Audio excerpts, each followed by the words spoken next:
So centre of मास के जो 2 numerical 3 numerical हमारे बाकी थे, पहले वो डिस्कस करते हैं एंड देन कल जो हमने मोमेंट ऑफ इनर्शिया पढ़ा था उसके न्यूमेरिकल्स करेंगे। ओके, तो आज दोनों के न्यूमेरिकल्स कंप्लीट हो जाएंगे, इसके तो 2-3 ही बाकी हैं। देखो क्या बोल रहे हैं ये न्यूमेरिकल में, a small disc of radius 2 centimetre is cut from a disc of radius 6 centimetre. मतलब कि बड़ी वाली डिस्क है, उसमें से एक छोटी वाली डिस्क कम कर दी है। तो ये तो इसके पहले वाला जो न्यूमेरिकल था वैसा ही हो गया, उसमें भी वही था कि एक बड़ी वाली डिस्क थी और उसमें से एक छोटी वाली डिस्क कट कर ली थी, जैसे जिससे कि इसका सरकमफरेंस और इसका सरकमफरेंस मैच हो जाए। वैसे मैच हो जाए इन द सेंस टच हो जाए, टच होने की बात है, मैच कैसे होंगे, एक बड़ा छोटा है। ओके, तो ये कट किया था, वैसा ही सेम न्यूमेरिकल यहाँ पर है, बट यहाँ पर वहां पर कैसे बोला था कि सरकमफरेंस टच हो जाए। मतलब क्या होगा कि वो जो बड़े सर्कल की और से बड़े डिस्क की जो रेडियस होगी दैट डिवाइडेड बाय 2, वो पॉइंट जो होगा that will be the centre for the small disc. लेकिन यहां पर वो केस नहीं है। क्यों? क्योंकि यहां पर बोला है if the distance between their centre, मतलब इसका सेंटर और उसके सेंटर के बीच का डिस्टेंस है 3.2 सेंटीमीटर, वो ऑलरेडी गिवन है। पहले इसके पहले न्यूमेरिकल में क्या था कि ये अगर r है, इसकी रेडियस अगर 6 है, तो वो सेंटर कहां पे था, मतलब वो ये जो छोटी डिस्क है उसका सेंटर कहां पे था, अगर ये 6 है तो 3 सेंटीमीटर पे था इसके पहले वाले न्यूमेरिकल में, मतलब एग्जैक्ट मिडल में ही था। मतलब ये r है तो r/2 पर था। ओके, लेकिन इसमें क्या बोला है कि ये सेंटर और ये सेंटर के बीच में डिस्टेंस कितना है, 3.2 सेंटीमीटर। अंडरस्टूड? ओके, सो वैसे गिवन है। Then find the centre of mass of the new disc. नई डिस्क का सेंटर ऑफ मास फाइंड करो। नई डिस्क का मतलब क्या, पहले पूरी डिस्क थी। अब देखो जैसे कि लास्ट न्यूमेरिकल में भी हमने किया था, सेंटर ऑफ मास के लास्ट न्यूमेरिकल में एक डिस्क है, उसके ऊपर और एक डिस्क अगर हम लगाए तो 2 मास हो गए, तो पहले वाले का और दूसरे वाले का हम प्लस करते थे। वैसे ही एक डिस्क है, उसमें से हमने पर्टिकुलर मास निकाल लिया तो हम माइनस करेंगे। लास्ट वाले न्यूमेरिकल में भी किया था, ऊपर भी माइनस और नीचे भी, मोमेंट में भी माइनस, जो m इंटू r1 करते हैं उसमें भी माइनस, और नीचे m1 m2 m3 का सब सम करते हैं उसमें भी माइनस। ओके, सो सिंपली वैसे ही हो जाएगा, बट हमारे पास जैसे कि लास्ट न्यूमेरिकल में था वैसे ही ये न्यूमेरिकल में भी उसका मास गिवन नहीं है। तो मास तो हमने लास्ट न्यूमेरिकल में एरिया के रेशियो से फाइंड किया था, तो यहां पर भी हम एरिया के रेशियो से फाइंड कर सकते हैं। कैसे फाइंड करें? तो सबसे पहले तो ये बड़ी डिस्क है, उसका एरिया क्या होगा, पाई आर स्क्वायर। ओके, सो पाई 6 का स्क्वायर तो वो हो गया 36 पाई। ओके, छोटी डिस्क है, उसका एरिया क्या हो जाएगा, पाई आर स्क्वायर, तो पाई ये 2 है, 2 का स्क्वायर 4 पाई। ओके, वो हो गया। अब एरिया का रेशियो क्या है, तो बड़ी डिस्क बाई छोटी डिस्क का रेशियो आ जाएगा 9। डन? क्यों? क्योंकि ये 36 पाई है और ये 4 पाई है, तो रेशियो 9 आ जाएगा, पाई पाई कट हो गया, 9 4 जा 36, तो रेशियो आ गया, एरिया का रेशियो आ गया 9, तो मास का भी रेशियो आ जाएगा 9। ओके, अब मास का रेशियो 9 मतलब बड़ी वाली जो डिस्क है उसका डिवाइड बाय 9 करेंगे तब छोटी वाली डिस्क का मास आएगा, या फिर हम ऐसे भी बोल सकते हैं कि छोटी वाली जो डिस्क है उसका मल्टीप्लाई बाय 9 करेंगे तब जाके बड़ी वाली डिस्क का मास आएगा, जो बोलो वो। ओके, इन शॉर्ट दोनों का अगर इक्वल करना हो तो जिसका ज्यादा है उसको डिवाइड करना पड़ेगा और जिसका कम है उसको मल्टीप्लाई करना पड़ेगा। डन? तो बड़ी वाली डिस्क का मास ज्यादा है और छोटी वाली का कम है, अगर मुझे दोनों को इक्वल करना हो तो जो छोटी वाली है उसको मैं मल्टीप्लाइड बाय 9 कर दूंगा। तो छोटी वाली डिस्क से छोटी वाली डिस्क जो होगी मतलब से m, तो वो हो जाएगा 9m इक्वल लिखने के लिए। अगर ये बड़ी वाली डिस्क m है और छोटी वाली डिस्क होगी मेरी से m छोटी वाली। ओके, तो क्या हो जाएगा, छोटी वाली डिस्क का मास कैसे मिलेगा, बड़ी वाली डिस्क होगी उसको डिवाइड बाय 9 कर देंगे तो मिल जाएगा। डन? छोटी वाली समझ में आ रहा है ना? ये तो हम मैथ्स में फंडा देखते ही थे कि वो ग्रेटर देन लेस देन वाला। मेरे पास 10 चॉकलेट्स है, तुम्हारे पास 2 चॉकलेट्स है, अब दोनों को इक्वल करना है हमें और 8 चॉकलेट कोई हमें देने वाला है, तो वो किसे देगा, अगर इक्वल करना है तो जिसके पास कम है उसको ही देगा, ज्यादा होगा तो और ज्यादा हो जाएगा। फिर मेरे पास 10 है, तुम्हारे पास 2 है, अगर मुझे वो 8 दे देगा तो मेरे पास 18 हो जाएगा, तो फिर इक्वल टू लिख सकते नहीं है। तो जिसके पास कम है उसको ही उसको ही देना पड़ेगा। वैसे ही यहां पर भी मास जिसके पास कम है, जिसका मास कम है, अगर तुम्हें इक्वल बताना हो तो उसको मल्टीप्लाई करना पड़ेगा। डन।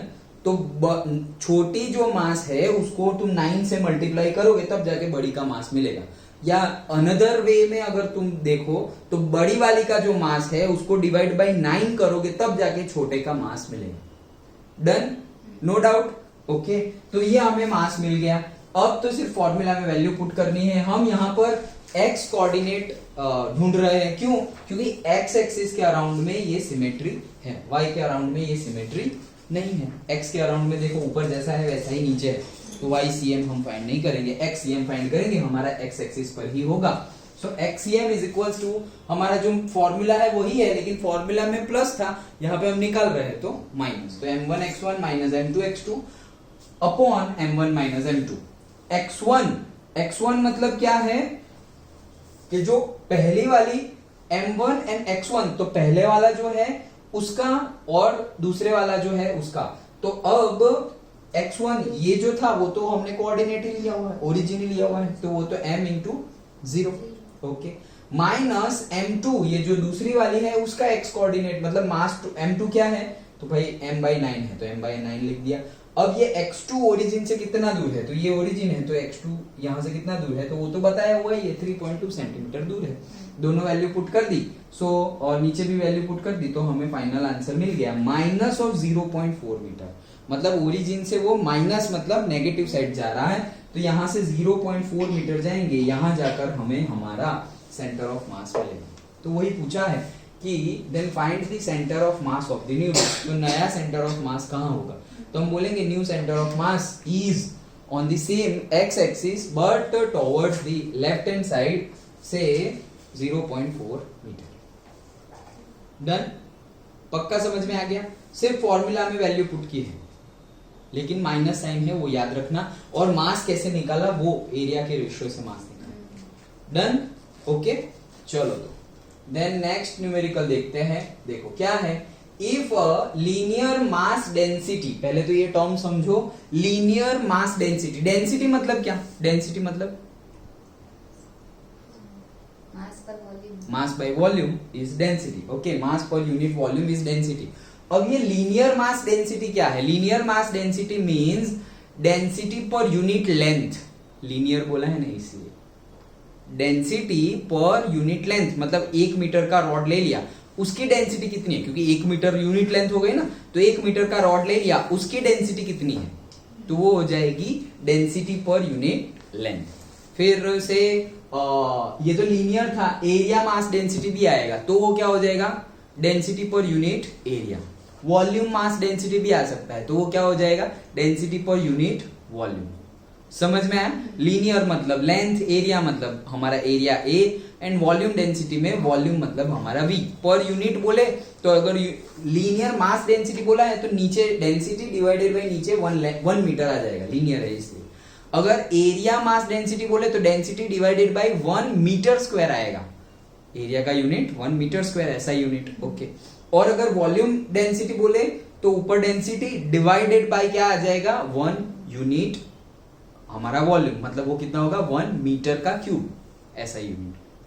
डन, तो ये तो हम टर्म समझे, आगे आएगा ही फिजिक्स में भी, linear mass density, area mass density, volume mass density, तो समझ में आ गया। लीनियर मतलब क्या, पर यूनिट लेंथ। तो if linear mass density of a rod of length 3 metre varies as lambda is equals to 2 plus x, तो linear mass density lambda is equals to 2 plus x है, lambda ही है linear mass density, मतलब तुम उसको लिख सकते हो रो डिवाइडेड बाय एल, क्योंकि यूनिट लेंथ है ना। Okay, so then find the position of the centre of gravity. Centre of gravity, centre of mass दोनों सेम ही है, मतलब जहां सेंटर ऑफ मास होगा वहीं से सेंटर ऑफ ग्रेविटी लगेगी। Okay, so centre of gravity find करो रॉड की। अच्छा देखो, अगर हमें सीधा सीधा पूछा होता, सीधा सीधा रॉड होता ही है, यूनिफॉर्मली डिस्ट्रीब्यूटेड मास होता, तो उसका सेंटर ऑफ मास कहां आता, इसके L/2 पर आ जाता, सिंपल। अगर वो कितने 3 मीटर का है तो 1.5 मीटर पे हमारा मिल जाता, लेकिन यूनिफॉर्म मास डेंसिटी गिवन नहीं है। यहां बोल रहे हैं कि लीनियर मास डेंसिटी मतलब कि लेंथ के साथ साथ जैसे कि ये कितना डिस्टेंस है इसे x, तो देखो x अगर मैं 1 रखूं तो डेंसिटी कितनी हो गई 3, x इज इक्वल टू 2 रखूं तो डेंसिटी हो गई 4, x इज इक्वल टू 3 रखूं तो डेंसिटी हो गई 5। मतलब जैसे जैसे मैं सपोज इसको ओरिजिन मान लूं तो जैसे जैसे मैं इस साइड जा रहा हूं वैसे वैसे उसकी डेंसिटी बढ़ रही है। यूनिफॉर्म मास होता तो यूनिफॉर्म डेंसिटी होती, और यूनिफॉर्म डेंसिटी होती तो हम बोल देते कि भाई सेंटर में मतलब 3 है तो 3/2 मतलब 1.5 पर सेंटर ऑफ मास और सेंटर ऑफ ग्रेविटी होती। लेकिन यूनिफॉर्म नहीं है, डिस्टेंस के साथ साथ उसकी डेंसिटी बढ़ती जा रही है, तो हमें उसको अलग तरीके से डील करना पड़ेगा। डन। तो कैसे, वैसे ही डील करेंगे जैसे करते थे, ओके, बट थोड़ा सा चेंज है। वो थोड़ा सा चेंज क्या है? सबसे पहले तो देखो ये जो मास डेंसिटी है वो मास डेंसिटी क्या है? मास डेंसिटी को हम ऐसा लिख सकते हैं कि dm डिवाइडेड बाई dx। कैसे? dm कोई एक पर्टिकुलर मास है और वो मास डिवाइडेड, वो मास डेंसिटी है बट पर यूनिट लेंथ तो हमें x भी लिखना पड़ेगा, तो dx। अब सपोज ऐसा समझो कि ये मैंने छोटा एक एलिमेंट लिया हुआ है रॉड में जिसका मास है dm, छोटा सा मास, और जिसकी यूनिट लेंथ है dx, छोटी सी dx। पूरे की तो हमें पता है लेकिन इतना छोटे का कितना लेंथ है वो पता नहीं है, हमने एज्यूम कर लिया dx है। ओके, तो लीनियर मास डेंसिटी को ही ऐसे लिख सकते हैं dm by dx that is equals to 2 plus x। अब dm कितना होगा? dx अगर इधर चला गया तो 2 plus x dx। डन, ये dm तक का आ गया। अब हमारे पास फॉर्मूला क्या है? सेंटर ऑफ मास का x कोऑर्डिनेट कैसे फाइंड करेंगे? ऊपर सभी मोमेंट का सम डिवाइडेड बाय सारे मास का सम, ये हमारा फॉर्मूला है। ओके, सो जितने भी, अगर देखो ये एक डीएम है फिर यहाँ दूसरा डीएम, ऐसा समझो 5 डीएम होते तो हम क्या करते? पहले का मोमेंट, दूसरे का मोमेंट, तीसरा, चौथा, पांचवा, सबका सम divided by m1 plus m2 plus m3 plus m4 plus m5। वैसे ही करते हैं हमारे फॉर्मूला के अकॉर्डिंगली। लेकिन ये कितने डीएम, कितने छोटे छोटे एलिमेंट से ये 3 मीटर का रॉड बना हुआ है वो हमें पता नहीं है, इसलिए हमने एकदम स्मॉलेस्ट ले लिया है डीएम। तो इतने सारों का सम करने के लिए फिर हम कौन सा फंक्शन यूज करेंगे? इंटीग्रेशन। तो हम इंटीग्रेशन कर रहे हैं, सो ये जो ऊपर करना था ना, मल्टीप्लाई करो और फिर सबका सम करो, तो उसके लिए हम कर देते हैं क्या कि यहाँ पे मास लेना है तो हमने छोटा सा मास ले लिया है एक का, एक एलिमेंट ले लो, जो एक एलिमेंट यहाँ लिया हुआ है वैसे एक एलिमेंट ले लो डीएम, तो एक छोटा सा एलिमेंट ले लिया है जिसका मास, जिसकी मोमेंट में क्या है? मोमेंट में तो क्या है? मास इंटू उसका कोऑर्डिनेट, तो मास क्या है? डीएम, और कोऑर्डिनेट x1, तो यहाँ पे इसकी डायमेंशंस क्या है? x, मतलब ये dm यहां से x डिस्टेंस दूर है, ऐसा माना, ओरिजिन से ये x डिस्टेंस दूर है, ऐसा हमने एज्यूम किया है। फिर कोई यहाँ दूसरा dm होगा तो वो x प्लस 0.1 मीटर दूर होगा। फिर कोई और dm नहीं और दूर होगा, कोई और dm नजदीक होगा। ओके, वो सबका हम सम करने वाले हैं। तो हमने इंटीग्रेशन कर दिया कहां से कहां तक? 0 से लेकर 3 तक, फुल लेंथ तक, मिनिमम से मैक्सिमम तक। मिनिमम है 0, मैक्सिमम है 3, तो 0 से 3 तक इंटीग्रेशन dmx। ये ऊपर वाला हो गया। नीचे वाला क्या है? सभी मास का सम। तो हमने एक एलिमेंट लिया है छोटा सा dm, तो सारे एलिमेंट ले ले तो सारे एलिमेंट के मास का सम कर दो, तो अगेन इंटीग्रेशन dm कर दिया। 0 to 3 limit, lower limit, upper limit. बस अब सिंपल, यहां तक समझ में आ गया। अब तो फिर इंटीग्रेशन करना है, लेकिन यहां पर हमने क्या किया? जो फॉर्मूला में कर रहे थे सारे मोमेंट का सम डिवाइडेड बाय सारे मास का सम, तो वही चीज हमने की है। सारे मोमेंट के सम में हमें सारे मोमेंट तो पता नहीं, तो एक ऑब्जेक्ट ले लिया हमने, उसका छोटा सा मास और उसकी मतलब एक ऑब्जेक्ट के लिए हमने मोमेंट गिन ली, तो वो आ गई dmx। वैसी सबकी होगी, हाँ तो ठीक है, सबका सम कर दो। ओके, देन नीचे सबका मास का सम, तो एक का मास हमने छोटा सा ले लिया है dm, वैसे बहुत सारे होंगे, हाँ तो जितने भी हैं उतने सबके 0 to 3 में जितने भी आएंगे सबका सम कर दो, मतलब इंटीग्रेशन कर दिया। डन। अब तो सिंपल हमें इंटीग्रेशन ही करना है। सो सिंपल इंटीग्रेशन करते हैं। देखो यहां पर क्या होगा? dm की वैल्यू पहले पुट कर दो। dm की वैल्यू हमारे पास है 2 plus x dx, यहां से आया था वो, तो वो dm की वैल्यू यहां पर पुट कर दी, d2 plus x dx, और ये x पहले से था। ओके, और यहां भी dm की वैल्यू हमने पुट कर दी।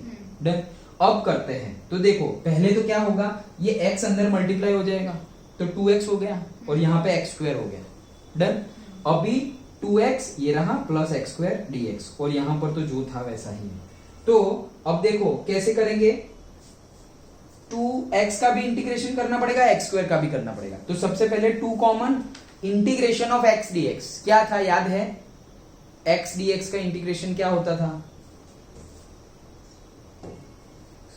एक्स तो या वन नहीं, integration x raise to n is equal to n x raise to, नहीं ये तो डिफरेंशिएशन बोल रहा हूं मैं। Okay, x raise to n का क्या होता था? प्लस वन और नीचे divide by n plus one. Very good, yes.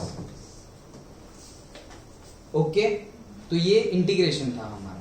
So integration of x, integration of यहाँ पर क्या है, टू तो बाहर निकाल लिया, ये बाहर निकाला हुआ टू है। अब integration of x d x क्या होगा, तो एक्स रेज टू क्या है, वन है, एक्स रेज टू वन है, एक्स स्क्वायर बाय, तो इसका क्या हो जाएगा, x raise to one plus one two, one plus one two, तो एक्स स्क्वायर बाई टू, तो एक्स स्क्वायर बाई टू आ गया। डन। फॉर्मूला क्या है हमारा, देखो ये इंटीग्रेशन का फॉर्मूला है, integration x raise to n d x. Formula क्या है, integration x raise to n d x that is equal to x raise to n plus one upon n plus one, ये formula है। और differentiation में क्या formula है, d by d x of x raise to n, ये पता है, ये क्या था, correct, n x raise to n minus one. Okay, ये डिफरेंशिएशन का और वो इंटीग्रेशन का। ओके चलो, सो पहले का कर दिया। अब दूसरा क्या है, एक्स स्क्वायर, तो एक्स रेज टू क्या है, टू है, तो x raise two two plus one upon two plus one मतलब x cube by three. Done.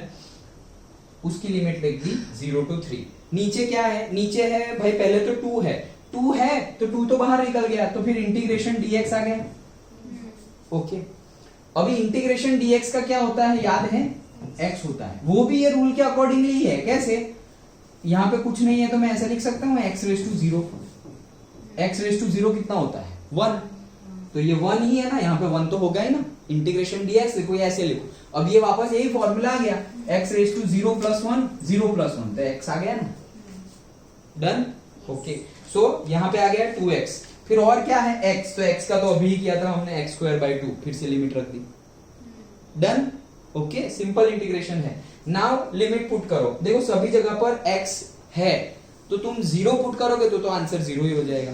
तो पहले अपर लिमिट पुट करते हैं 3, तो यहाँ 2 तो पहले से ही कैंसिल हो गया है, 3 का स्क्वायर हो गया 9 और ये हो जाएगा 3 का क्यूब डिवाइडेड बाई 3, मतलब 3 का स्क्वायर ही हो गया, 3 का क्यूब डिवाइडेड बाई 3 तो हो गया 3 का स्क्वायर, मतलब वो क्या हो गया 9। डन। माइनस लोअर लिमिट, तो लोअर लिमिट तो यहाँ 0 पुट करोगे 0, यहाँ 0 पुट करोगे 0, तो लोअर लिमिट लिखने की जरूरत नहीं है in this case. Divided by, यहां पर भी 2 इंटू यहाँ पे 3 पुट करेंगे तो 6 आएगा। ओके, यहां पर वापस 3 पुट करेंगे तो 3 का स्क्वायर 9 बाई 2 आएगा, तो 6 9 बाई 2 माइनस लोअर लिमिट, तो यहां पुट करेंगे 0 0 हो जाएगा, यहां भी 0 हो जाएगा, तो लोअर लिमिट नहीं पुट की है। नाउ 9 प्लस 9 18 एंड ये हो जाएगा 2 6, एलसीएम लेंगे तो 2 6 12 प्लस 9 21 बाई 2 आएगा, वो 2 ऊपर चला गया, सो वो आ गया कितना 18 2 एंड 21, तो ये हो जाएगा से 3 डायरेक्टली किससे हो जाएगा 18 21 2 एंड 21, तो 7 3 से हो जाएगा ना, 3 6 जा और 3 7 जा, तो 6 बाई 7 और इंटू 2 मतलब 12 बाई 7। डन। तो ये क्या ढूंढा हमने, x कोऑर्डिनेट। ओके, y ढूंढने की जरूरत नहीं है। डन। ओके, क्योंकि हम x में ही मूव कर रहे हैं, हमें पता ही है। ओके, सो सिंपल वे में ही है, बट मेन चीज यहां पर क्या है, लीनियर मास डेंसिटी गिवन है। सो लीनियर मास डेंसिटी हमें ये फंक्शन के तौर पे गिवन है, तो वो हमें पता होना चाहिए कि भाई लीनियर मास डेंसिटी मतलब कि हमें मास पर यूनिट लेंथ गिवन है, तो mass per unit length that is linear mass density. Area mass density मतलब mass per unit area. Volume density तो हम जो डेंसिटी बोल रहे हैं, क्योंकि नीचे तो वॉल्यूम आ गया, तो फिर वो क्या हो गया, यूनिट वॉल्यूम में तो डेंसिटी बोल ही रहे हैं ना, मास पर यूनिट वॉल्यूम, वो तो डेंसिटी है ही। ओके, तो लीनियर मास डेंसिटी क्या है, mass per unit length. Area mass density क्या है, mass per unit area. Done. Okay, तो हमें मास पर यूनिट लेंथ गिवन था, तो वो हमने लिख दिया और उसका यूज करके इंटीग्रेशन किया। अंडरस्टूड, पक्का समझ में आ गया, श्योर। ओके, तो यहां पर मोस्टली सारे ही हमारे जो centre of mass, centre of gravity के क्वेश्चन है वो कंप्लीट होते हैं। पहले हमने जो किए वो एंड ये। डन। ओके, अब इतना समझ में आ गया ना। नेक्स्ट करते हैं